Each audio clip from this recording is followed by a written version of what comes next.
So should you message him? Is it a good idea? And if so, what message do you actually write? Can somebody write it for you? Is there a script for this? Is there something you can copy and paste? I'm going to stop right there. And I have been guilty myself of giving dating advice like this before, and it might be well-intentioned, but it's actually deeply misguided. I'm dating coach Hayley Quinn, and in this video, I'm going to explain to you how to stop worrying about what message to send him and the badass female dating advice that you actually really need.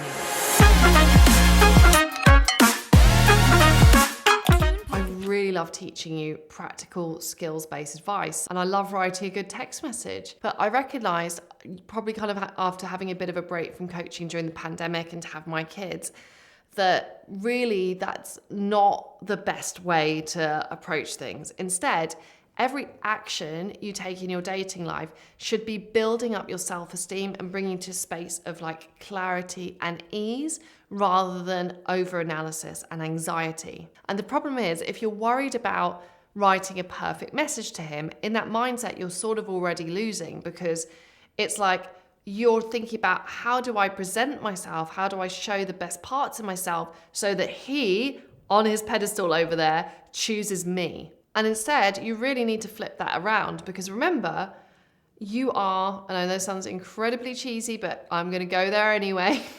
You are the flame. He is the moth to that flame. So we don't want to put him on a pedestal and treat him like he's this thing that you have to catch or you keep or convince or arm twist to commit. Like, forget all of that. Instead, we're going to start to radiate this super confident female dating mindset instead. So what messages should you send? Well, did you send the last message? Where's the conversation at? I would start to consider every action step he takes as a filter to whether he's more or less right as a partner for you. And remember, as part of your role in this whole dating thing, it's to be helpful, it's to be hopeful, it's to encourage, but you do not need to fix everything for him. A relationship is a dance. So yes, there are things you need to do, but you can't build a bridge from one side. So before you overextend, or before you overgive, or before you try and change who you are, or present a certain image of who you are so that he chooses and likes and accepts you, you really want to hit reverse on all of that. And instead, you've really got to come from that mindset of, through his actions, how is he showing up for me? Is this more or less right for me? Am I feeling ease in how we communicate with one another? Am I comfortable with how I'm expressing myself? With being in this unknown stage with him where I don't really know how this relationship is going to evolve, am I comfortable with how much I'm giving to this interaction?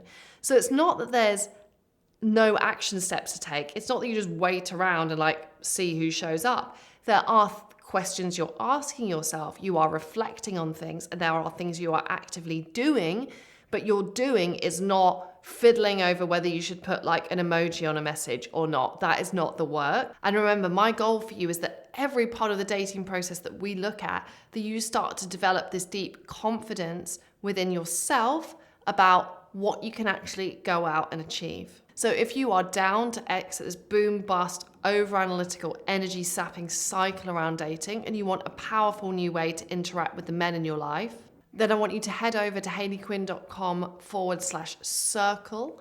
In it, you're going to get some really interesting advice that's going to put a whole new twist on dating for you.